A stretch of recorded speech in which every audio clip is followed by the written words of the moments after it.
जी आज की जो प्रेस कॉन्फ्रेंस है जो सांबा का एक बहुत ही बर्निंग इशू लगा लो, इलीगल माइनिंग और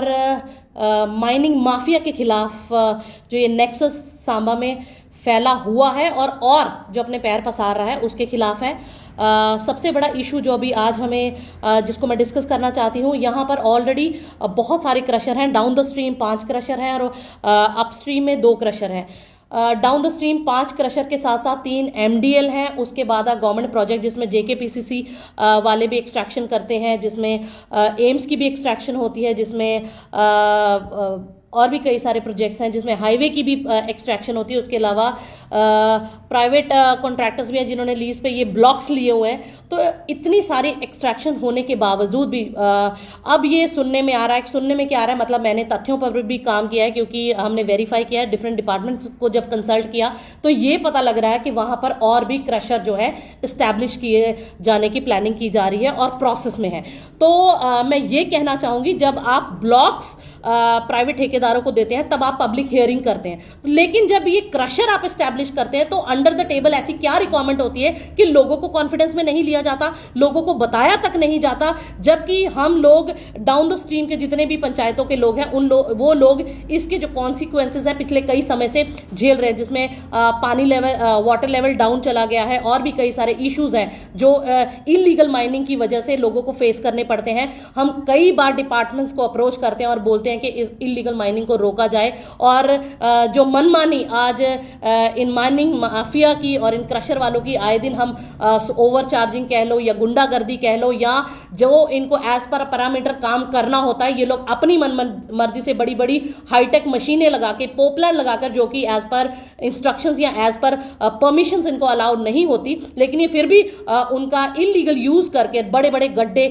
इन लोगों ने आज बसंतर में डाल दिए हुए हैं। वहां से गुजरना लोगों का मुश्किल है और एक थ्रेट बन चुका है एडजॉइनिंग एरियाज के लोगों के लिए। तो बार बार हम एडमिनिस्ट्रेशन से ये बात करते हैं, बार बार कंसर्न डिपार्टमेंट से हम बात करते हैं कि इसको कंट्रोल करना चाहिए। रेनी सीजन में जब माइनिंग टोटली बंद होती है तब भी बसंतर रिवर से धड़ल्ले से 24/7 माइनिंग होती रही।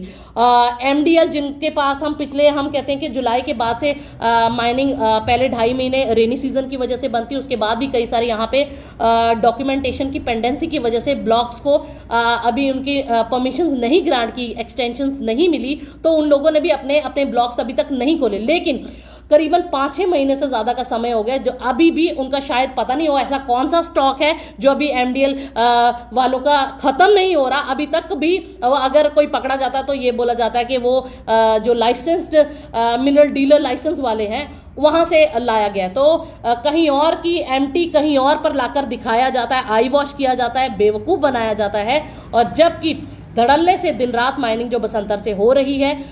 उसके खिलाफ है। तो मैं ये कहना, इसमें सिर्फ एक डिपार्टमेंट इन्वॉल्व नहीं है, इसमें मल्टीपल डिपार्टमेंट्स इन्वॉल्व हैं, जिसमें सबसे पहले आता है माइनिंग डिपार्टमेंट। बहुत बार अप्रोच करने के बाद, बहुत बार कंप्लेंट्स करने के बाद, कल रात को भी 12 बजे मैंने DMO साहब को फोन किया, पहले उन्होंने नहीं उठाया, फिर मैंने DC साहब को डायरेक्ट कॉल किया, उनसे बात हुई कि रात को 4 JCB लाइट्स ऑफ करके किसी पर्टिकुलर ब्लॉक के, मैंने उस ब्लॉक का नाम भी बताया कि उस ब्लॉक में माइनिंग कर रही है। तो ये दिन रात यहाँ पर माइनिंग होती है, लेकिन माइनिंग कंट्रोल क्यों नहीं हो रही। दूसरा मैं बात करती हूँ, पुलिस की भी कहीं ना कहीं इसमें गलती है, क्योंकि जब माइनिंग होती है तो वो रोड से गुजरते हैं, जिन जिन नाकों से वो गुजरते हैं, तो क्यों ये चेक नहीं किया जाता कि क्या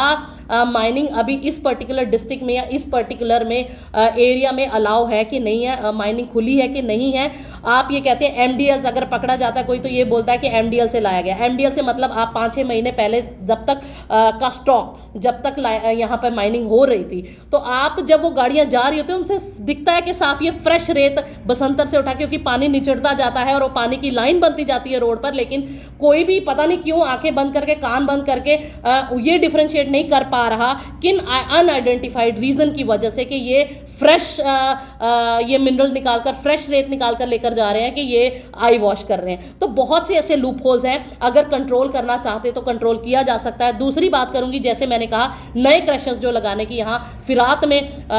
बड़े रसूखदार लोग पूंजीपति लोग जो शायद बड़ी बड़ी कुर्सियों को खरीद सकते हैं, वो लोग जो प्लानिंग कर रहे हैं। अभी मैंने कल बात की जब मुझे पता लगा कि उनको कई सारी परमिशन शायद मिल भी चुकी हैं, तो पोल्यूशन डिपार्टमेंट से जब बात की तो उन लोगों ने ये कबूला कि हाँ, हम लोगों ने उनको एनओसी इशू कर दी है। तो एनओसी उन्होंने किन पैरामीटर्स पे इशू की, that is questionable. There are different guidelines जो जिसमें कि आप ये भी क्लियरली मेंशन किया जाता है SRO 60 के अंतर्गत कि कोई भी स्कूल विद इन 1 किलोमीटर की रेंज में नहीं होना चाहिए, जबकि 700-800 मीटर की रेंज में वहां पर स्कूल भी है। ये भी उन गाइडलाइंस में दिया गया कि more than 20 houses within 500 meter की रेंज में नहीं होने चाहिए, तो आप नया क्रशर नहीं खोल सकते। जबकि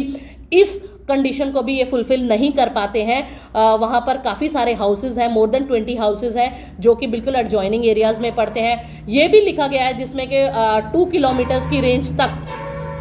कोई हेल्थ इंस्टीट्यूट या कोई हेल्थ सेंटर नहीं होना चाहिए, जबकि प्राइमरी हेल्थ सेंटर भी हैं वहाँ पर। तो ऐसी बहुत सारी क्लॉज हैं जिनकी अनदेखी कर कर इनको एनओसीज इशू की जा रही हैं।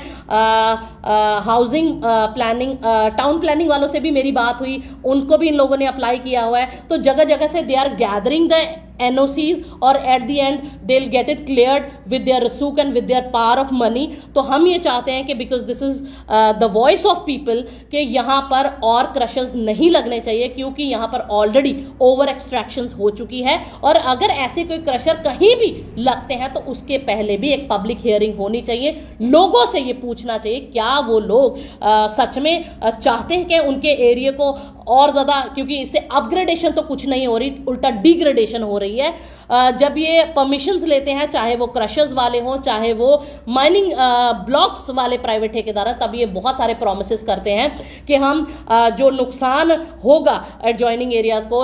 हम CSR या ESR, कॉर्पोरेट सोशल रिस्पॉन्सिबिलिटी और इन्वायरमेंटल सोशल रिस्पॉन्सिबिलिटी के अंतर्गत हम उसकी भरपाई करेंगे। स्कूल्स में किताबें बांटेंगे, बैग देंगे, प्लांट्स लगवाएंगे, हैंडपम्प्स लगवाएंगे, रोड नहीं बनवाएंगे, जबकि on ground applicability is big zero. तो बहुत बार पब्लिक हियरिंग जब ब्लॉक्स की होती है, मैंने बहुत बार ये ऑब्जेक्शंस दी हैं कि इनकी ये किसी भी कंडीशंस को फुलफिल नहीं करते हैं, तो उस पर भी administration has to be strict about, has to take the action about it, कि अगर इन लोगों ने ये कंडीशंस प्रॉमिस की गई हैं कि बिफोर एस्टैब्लिशमेंट के हम लोग करेंगे, तो फिर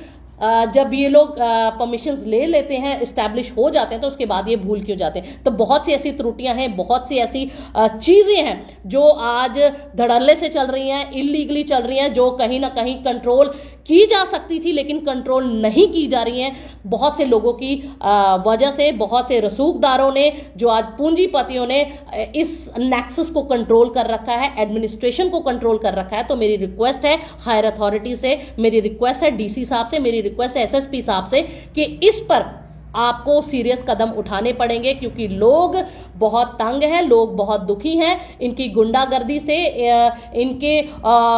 गलत रवैये से, और जो ये नुकसान आज समाज को पहुंचा रहे हैं, जो ये नुकसान आज इन्वायरमेंट को पहुंचा रहे हैं, और जो बसंतर आज छल्ली किया हुआ है जिसमें बहुत से पैरामीटर्स हैं। ये लोग दिन रात धड़ल्ले से इवन पुल के नीचे से भी माइनिंग करते हैं, जबकि ये होता है कि 500 मीटर्स की रेंज में अप एंड डाउन कहीं भी माइनिंग नहीं होनी चाहिए। तो ये it is a threat to the society, it is threat to the environment and it is threat to the people. तो ये रिक्वेस्ट है मेरी हायर अथॉरिटी से कि इसके खिलाफ स्ट्रिंजेंट कदम उठाएं, और अगर आप सच में कंट्रोल करना चाहते हैं तो it is just 24 hours job. बहुत से ऐसे प्रूफ्स हैं, आज तो हाईटेक